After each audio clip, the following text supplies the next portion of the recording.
Hago este vídeo como complemento a mis clases de análisis de textos dramáticos o como resumen de lo esencial de lo que intento transmitir en esas clases.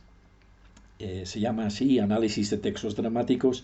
Yo la verdad es que analizar un texto literario lo considero básicamente lo mismo que leer un texto literario, pero leerlo con atención, leerlo con el intelecto respirando incesantemente durante la lectura, leerlo, por lo tanto, como se merece un texto tan complejo como es un texto literario. Pero vamos, no hago una distinción conceptual fundamental entre leer y analizar. Sea como sea, así se llama la asignatura y este vídeo es pues un resumen o un complemento a lo que hago en el aula. Voy a hablar de dos principios fundamentales, o lo que me parecen a mí los dos principios fundamentales de los cuales realmente se derivan todos los demás que se podrían aportar como herramientas del análisis de un texto dramático. Y son dos. El primero es que un texto dramático ha de ser leído como lo que es, un texto escrito para una representación escénica y no para la lectura.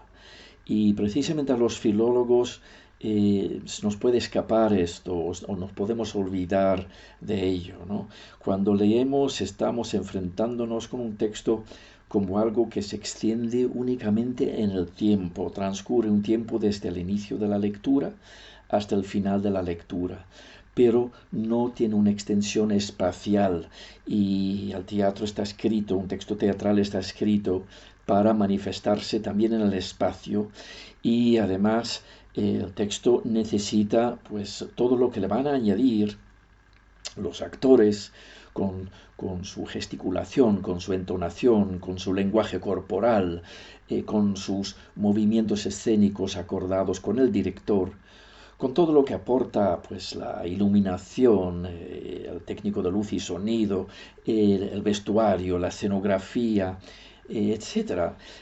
Es decir, todo esto falta en la lectura del texto y lo tenemos que añadir con nuestra imaginación. Es decir, que el texto dramático es un poco como una partitura musical sin que el pianista o el guitarrista o el flautista o la orquesta todavía la hayan convertido en aquella cosa grata al oído que es música, ¿no? Es solo en potencia música, y un texto teatral es en potencia un artefacto artístico que todavía no lo es porque le faltan elementos para completar la totalidad de su obra artística. En la lectura tenemos que pues añadir la acción, ¿no? La acción, además, es lo fundamental de un drama, ¿no? Drama significa acción. Si bien es cierto que la acción principal en una obra de teatro siempre es la acción verbal, es lo que dicen los personajes los unos a los otros, y la acción no verbal solo adquiere su pleno sentido gracias al texto en el que se explica, se justifica, se razona, se anuncia, etc., la acción no verbal. Es decir, si hay una lucha de espadas, esa lucha de espadas no es más que una coreografía si no añadimos lo que el texto de la obra explica en última instancia del por qué se produce esta lucha de espadas, ¿no? Pues bien, es decir, es verdad que el texto que leemos es algo fundamental para ese resultado final, pero tenemos que tener en cuenta siempre que eso se tiene que convertir en algo espacial. Tenemos que tener claro, por ejemplo, en cada momento, no solo quién está hablando, sino también quienes están escuchando, que a veces puede ser crucial para el desarrollo posterior de la obra, el hecho de que el personaje A haya escuchado al personaje B decir algo. Y cuando el personaje A dice algo, puede decirlo con la única intención de que lo escuche el personaje B, tal vez incluso para que el personaje B saque conclusiones erróneas, etc. Pero todo eso lo tenemos que tener en cuenta. Tenemos que tener una imagen que nunca será muy nítida, pero una imagen global de qué es lo que estamos viendo en la sala de teatro. A veces el autor tiene una clara intención de que lo visual aporte gran parte del sentido de la escena. Voy a dar algunos ejemplos. En el Mercader de Venecia, en la escena maestra de esa obra, cuando el prestamista Shylock está exigiendo ante el juez que Antonio, el mercader, le entregue una libra de su carne, ¿no? Y está exigiendo el cumplimiento de un contrato que contiene la cláusula de que si Antonio incumple el contrato, Shylock tiene el derecho a quitarle una libra de su carne. Y está exigiendo el cumplimiento de su contrato. Y aparece ante el juez con un cuchillo para cortar la carne de Antonio y una balanza para pesar la carne de Antonio. Y aparece allí, pues, con un cuchillo en una mano y una balanza en la otra mano. Por lo tanto, crea allí Shakespeare la imagen de la diosa Justicia, cuya representación es una espada en una mano y una balanza en la otra mano. Y por supuesto Shylock es una representación grotesca, pervertida de la justicia, ¿no? Ver a este señor con lo que pretende conseguir allí representado como la justicia. Pero sin duda Shakespeare quiere conseguir esa imagen en la sala con fines artísticos relevantes. Al final del Médico de la Honra de Calderón, don Gutiérrez ha encargado a un médico sangrar a su esposa, a Mencía, sangrarla hasta la muerte, y el médico sale de la casa de don Gutiérrez vendados los ojos o con una capucha o algo así, porque don Gutiérrez ha querido evitar que sepa dónde ha tenido que hacer este acto atroz. Sale de la casa y para marcar la puerta, para que encuentre la justicia después, la casa donde se ha hecho esto, y para encontrar su camino a tientas, va dejando toda la escenografía llena de manchas de manos ensangrentadas. Esa imagen es una parte imprescindible de la escena. El sentido de esa escena no es completo sin que, conforme va diciendo su texto el médico ante el público, veamos la escenografía llenarse espantosamente de estas manchas de sangre, cada vez más manchas. Una imagen similar la había inventado 2000 años antes Esquilo en su magnífica Oresteia, ¿no? En Agamemnón, cuando hace a Clitemnestra recibir a Agamemnón en su casa, Agamemnón que vuelve triunfante después de 10 años de guerra en Troya, vuelve a Argos, es recibido por su esposa Clitemnestra, y esposa tiende una alfombra de púrpura, teñida con púrpura delante de Agamemnón, y exige que ande por esta alfombra hasta la entrada a su casa. Y Agamemnón dice que no quiere hacer eso porque eso es un privilegio demasiado soberbio, ¿no? Sería exaltarlo demasiado, y insiste en quitarse los zapatos. Pero en esa escena, que he visto notas a pie de página que parecen no captar un elemento fundamental de esta escena, es que Clitemnestra está haciendo a Agamemnón visible para todo el público, andar por un camino de sangre para entrar en su casa, donde casi inmediatamente será asesinado por Clitemnestra. Esos efectos visuales pues son importantes. También es importante tener en cuenta en la lectura del texto qué contexto de representación puede haber tenido la obra. Una tragedia griega estaba concebida para una manera de reinventarse para un espacio escénico, para una cultura teatral totalmente diferente del nuestro de hoy, de los nuestros de hoy. Y un corral de comedias del siglo de oro español no es lo mismo que un teatro cerrado que tenemos hoy. Por eso en el teatro español del siglo de oro, cuando es de noche, los personajes siempre dicen algo para que quede claro, porque están representando al pleno luz de día, al pleno sol, la obra, y si nadie dice que es de noche, nadie lo va a captar. Bueno, esto en cuanto al primer principio que podríamos aplicar a muchos más aspectos, pero el principio fundamental es que hay que leerlo teniendo en cuenta siempre la parte que falta al texto para convertirse en una representación escénica. El segundo principio es el siguiente. Todo lo que se hace, todo lo que se dice en la obra tiene simultáneamente dos funciones, o si lo preferís así, dos justificaciones o dos razones de ser. Me explico. Todo elemento de la obra tiene una función dentro del mundo de ficción habitado por los personajes y tiene una función dentro de la representación teatral al que estamos asistiendo como público y que está realizando una compañía de actores en un lugar específico acomodado para ello, normalmente un teatro.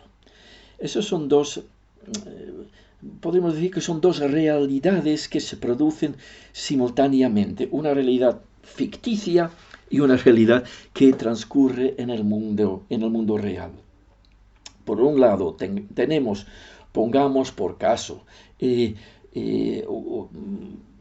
un teatro en Madrid o Sevilla o Sydney o donde sea, porque Lorca se representa en todo el mundo, donde en el año 2023 a las 8 de la tarde se sientan cientos de personas en una sala de teatro a contemplar a un grupo de actrices representar la tragedia de Federico García Lorca llamada La casa de Bernarda Alba. Y simultáneamente transcurre algo en los años 30 en un pueblo rural de Andalucía, en una casa en ese pueblo rural donde una señora llamada Bernarda Alba está pasando unos días especialmente cargadas de tensión y de sucesos terribles con sus 5 hijas y 3 habitantes más de la casa. Esos dos hechos se producen, un hecho de ficción y un hecho del mundo real, y todo lo que sucede tiene una justificación dentro de ambos planos. El plano por el que se mueve Bernarda Alba y sus hijas lo llamo yo el mundo interno, y la función que cumple cualquier elemento de la obra en ese plano interno la llamo la función interna. En cuanto al plano que se produce en la sala de teatro, lo llamo la función interna, la función que cumple cualquier elemento de la obra en ese plano, la llamo la función externa. Vamos a ver qué puede significar esto en la práctica de un texto teatral.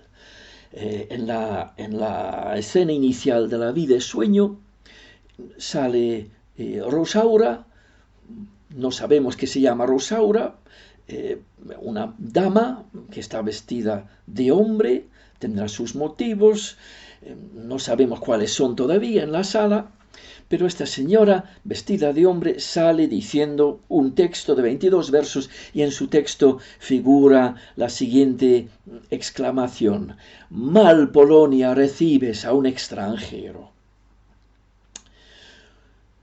En el plano interno, Rosaura dice esto porque está fastidiada, está dañada porque se ha caído de su caballo, se ha hecho daño, se ha hecho sangre, está decepcionada porque se había imaginado el viaje a Polonia, sin duda, de otra manera. En fin, está expresando su malestar y su dolor al llegar de esta forma a Polonia.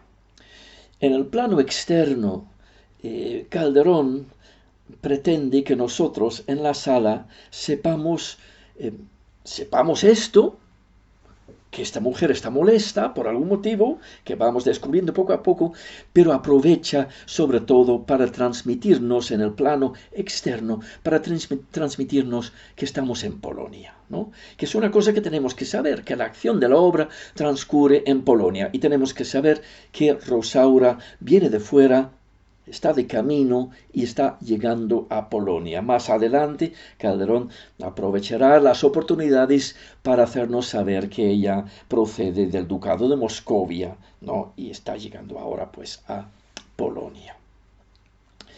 Es decir, que tiene una función en los dos planos.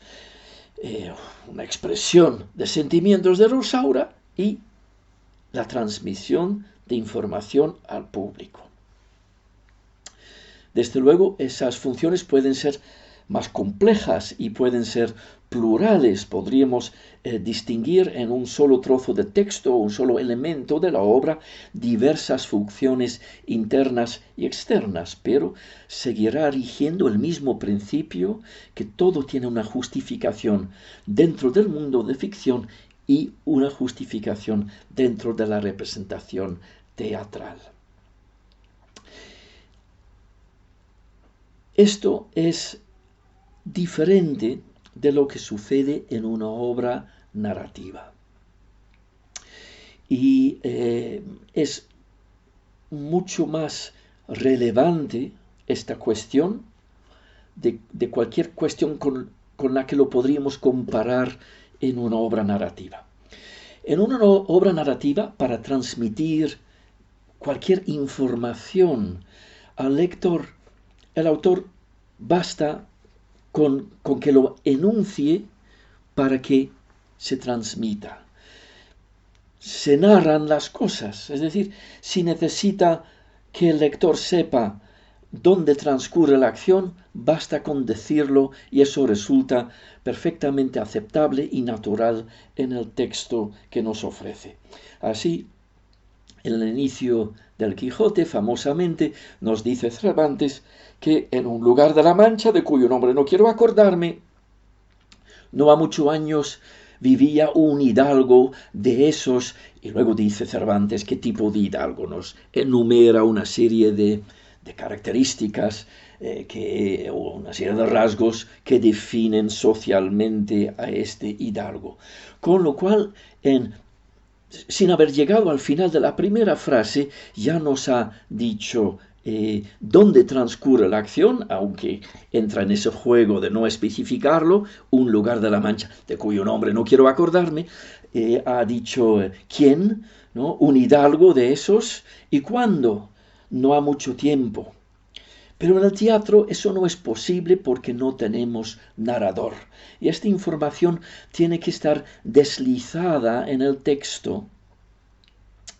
Tiene que ser deslizada en el texto por el autor de tal forma que parezca que surja espontáneamente en el diálogo entre los personajes. Necesita tener una justificación interna, pero está allí por su justificación externa, que en última instancia es lo que le interesa al autor. Le interesa crear una obra de teatro para ofrecer esa obra de teatro a su público. Pero todo lo que tiene que transmitir al público tiene que estar justificado dentro de la obra. Y eso se puede extender a asuntos mucho más complejos o menos fácilmente identificables tal vez, que cuestiones como dónde transcurre la acción, cómo se llama el personaje, cuándo transcurre la acción, etc. Lorca, al principio de Bodas de Sangre, quiere introducir un símbolo que anticipa la violencia que se va a producir en la obra.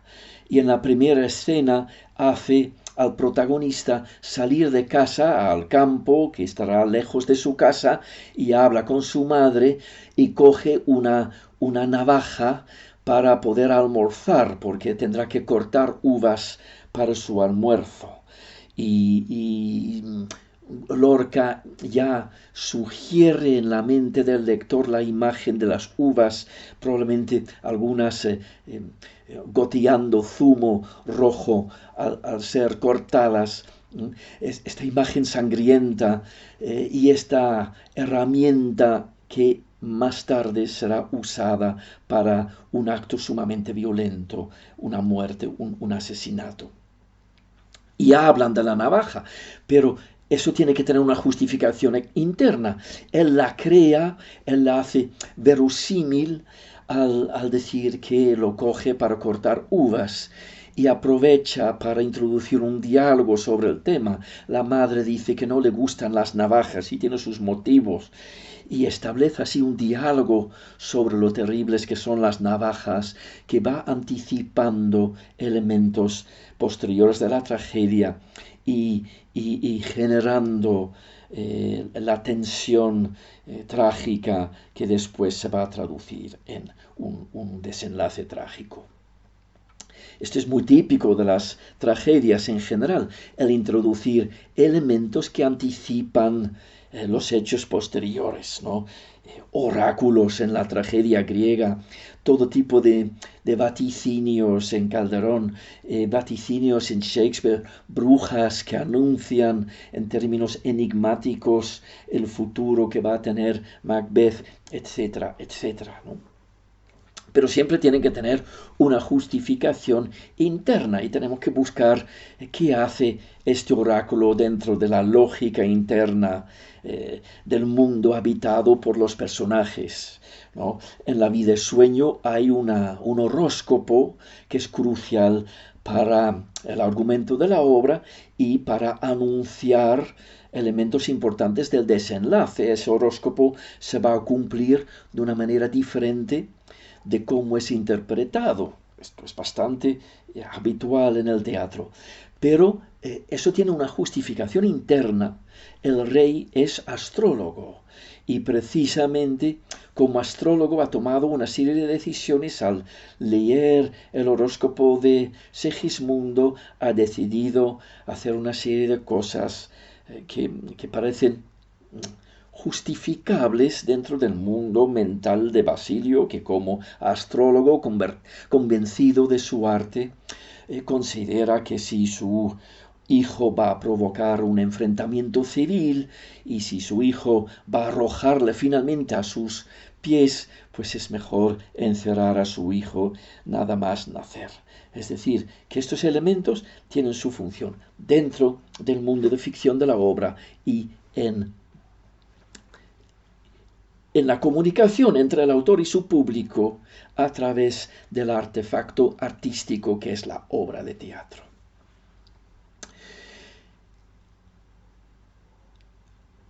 Conviene recordar una serie de diferencias más entre el arte dramático y el arte narrativo en esto.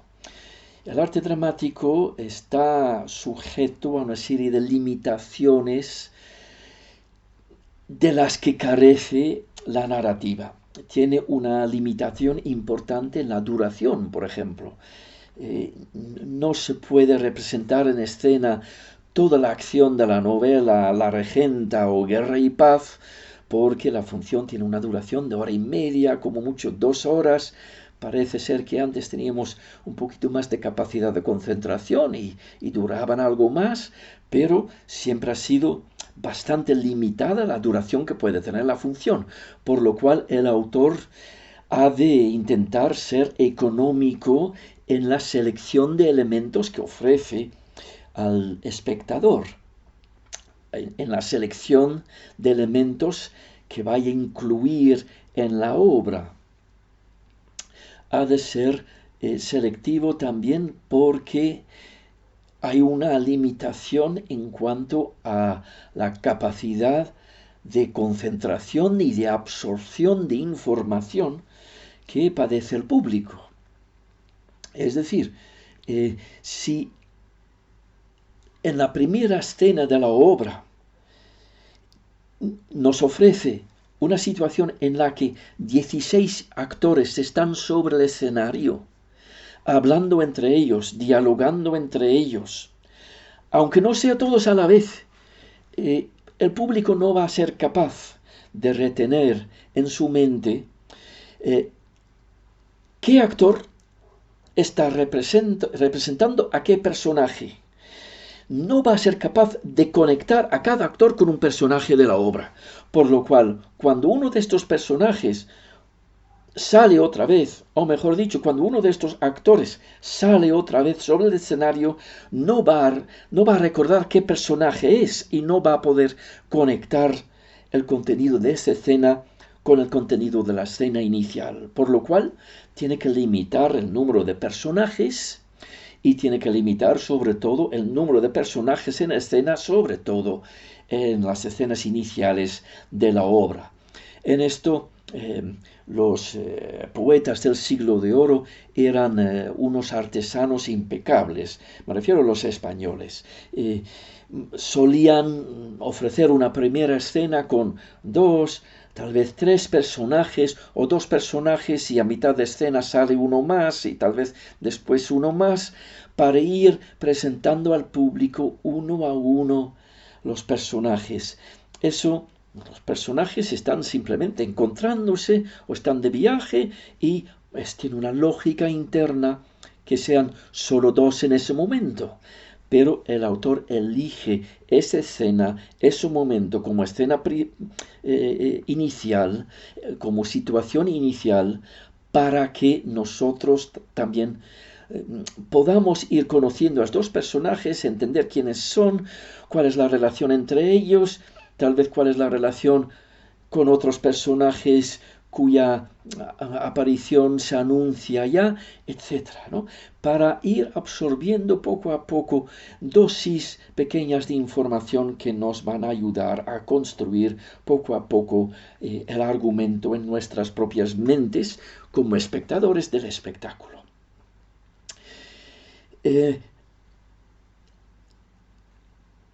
Y después en la siguiente escena, pues a lo mejor hay otra vez 2 personajes o 3. Y luego otra escena, otra vez con 2 o 3. Y muchas veces en la última escena del primer acto de una comedia del siglo de oro, tenemos a todos los personajes relevantes juntos en el escenario, como repaso de quiénes son todos estos. Y a partir de ese momento están todos relacionándose con todos. También lo que hacían era resolver de la forma más eficaz posible otro problema que tiene el drama frente a la narrativa, y es la dificultad para representar en escena los pensamientos del personaje. En la narrativa eso es relativamente fácil. El autor puede llenar páginas y páginas de texto entrecomillado y al final añadir pensó, y ya tenemos páginas y páginas de pensamientos del personaje para conocer todo lo que transcurre en el interior de su mente. En escena no se puede hacer eso, porque el personaje necesita tener una justificación para decir en voz alta sus pensamientos.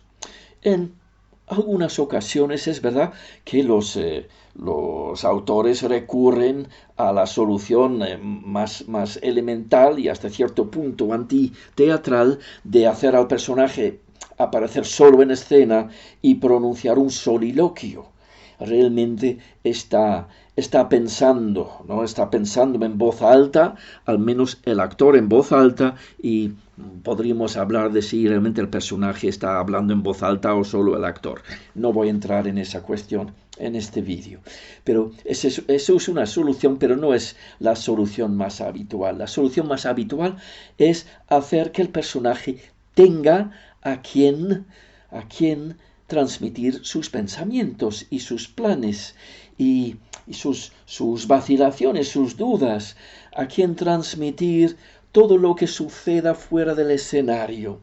Y entonces lo que hacían los poetas del siglo de oro español es siempre proveer al galán de un criado y a la dama de una criada. Esto no es para representar el hecho de que en el mundo real el caballero tiene criados. En el mundo real el caballero tendrá unos cuantos, ¿no? Con diversas tareas diversificadas, y la dama también en sí es mínimamente importante. En el mundo teatral, por regla, el galán tiene un criado y la dama tiene una criada para tener con quien compartir sus pensamientos. Y así es muy fácil crear situaciones en las que el público pueda escuchar los pensamientos del personaje y resulta, hay que insistir en esto, resulta justificado por una función interna dentro de la obra. Lo mismo lo que mencioné antes, el caso de Shylock apareciendo con una navaja en una mano, un cuchillo en una mano y una balanza en la otra mano, Shakespeare quiere generar esa imagen pervertida de la justicia, pero solo lo puede hacer aprovechando la oportunidad de crearla dentro del mundo interno de la obra. Si Shylock no tuviese un motivo razonable para llevar un cuchillo en el juicio y una balanza, no podría Shakespeare crear esta imagen y tendría que tirar de otros recursos, hacer otras cosas. Es decir, que siempre hay el escritor teatral estará jugando con estas dos cosas. Estará queriendo generar, crear un artefacto artístico teatral para ofrecer a su público, y todo lo que va creando allí va buscando la forma de justificarlo en el plano interno de la obra. Hay que tener muy claro que lo que en última instancia, lo que le interesa al poeta, al escritor teatral, al artista en general, no es lo que sucede en el plano interno de la obra, sino el artefacto que está ofreciendo a su receptor, al espectador, al lector, a la persona que escucha música, a la persona que contempla un cuadro. Siempre el artista lo que le interesa es crear ese objeto artístico y lo representado allí es lo que usa para crearlo, pero solo va a incluir aquellos elementos que les sirvan para crear su artefacto artístico. Eso tal vez tengo que explicarlo un poquito. Y voy a coger de nuevo, como no, un ejemplo del Quijote. Vamos a empezar con un ejemplo de la narrativa. En el primer capítulo del Quijote aparece, aparte de Alonso Quijano, si eso es su nombre verdadero, aparece una criada y una sobrina. Y se ve que Cervantes tiene motivos por los que considera oportuno que haya dos personajes más que habiten la casa de este hidalgo. En ningún momento del Quijote aparece un hermano o una hermana de Don Quijote. Por necesidad biológica, si tiene una sobrina, ha de tener o ha de haber tenido un hermano o una hermana. Pero es absolutamente inútil preguntarnos por la realidad del caso, por si se trata de un hermano o de una hermana, porque Cervantes no ha considerado oportuno ni necesario imaginarse el padre o la madre, al padre o a la madre de la sobrina. No es necesario ese personaje para el mundo de ficción que está creando y lo omite. De la misma forma, en el teatro español del siglo de oro, los personajes casi nunca tienen una madre. Y si tienen un padre, es normalmente para impedirles lo que quieren conseguir y tienen que conseguirlo a pesar del obstáculo que es el padre.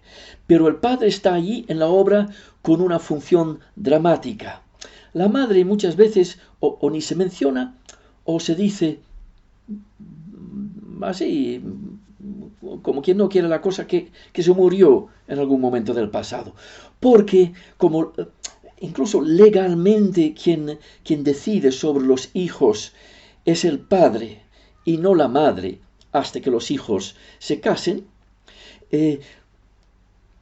pues la madre realmente no tiene nada que aportar a la acción dramática, por lo cual sería como un personaje superfluo, siento decirlo, pero la madre es un personaje superfluo, por lo cual no aporta nada a la obra de teatro que está creando Lope o Tirso o Calderón, ¿no? Cuando aparece una madre, será para tener incesto con su hijastro, por ejemplo, y entonces tiene una función dentro del argumento de la obra.